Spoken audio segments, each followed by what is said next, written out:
you're enjoying your tropical storm day and gonna make sure that you get everything done today, like it would be a normal school day since you're just at home anyways. So today we're going to continue off of our discussion from Tuesday about some of the successes in the League of Nations had regarding disputes between nations, which was really where they excelled at. So we're actually going to finish that part up today.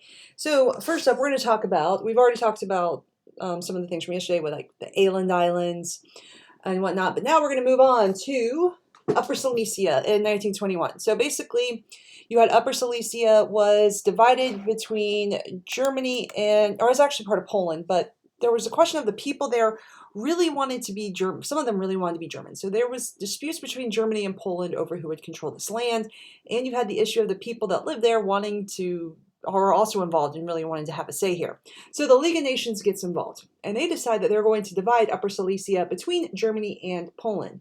Both Germany and Poland accept this decision, and the people living there, which is probably most important, the people living in Upper Silesia accept the ruling quite happily and go about their way. So if they were Polish, they were fine with it. If they were German, they were fine with it. So that would be a win for the League.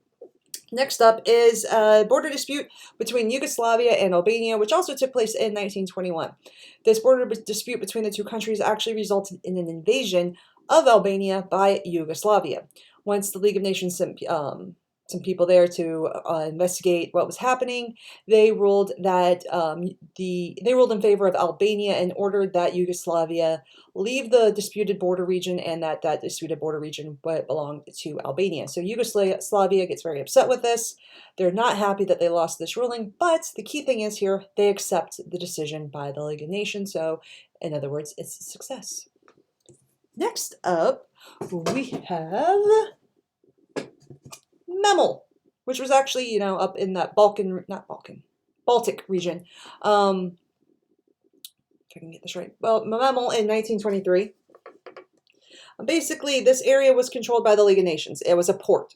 So a port here is controlled by the League of Nations, and Lithuania really wanted it. In fact, they claimed it and went about invading Memel.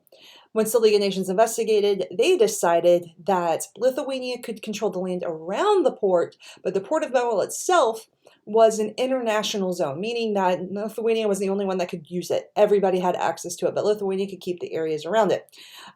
They did this because it prevented bloodshed. It would prevent Lithuania from actually using their troops to demand the area. However, this, although it's a success because it prevents bloodshed, it's also a negative here because Lithuania almost got completely what they wanted. They got land out of this, and they did it by a show of force.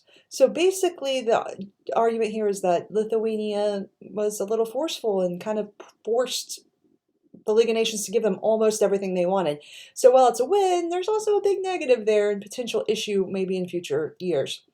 Next up, we have Mosul in 1924. Mosul was originally part of the Ottoman Empire, and it was after the dissolution, whatever, after the Ottoman Empire fell apart.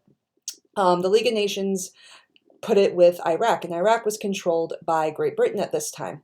So Turkey comes in and says, hey, we want Mosul because it was initially ours.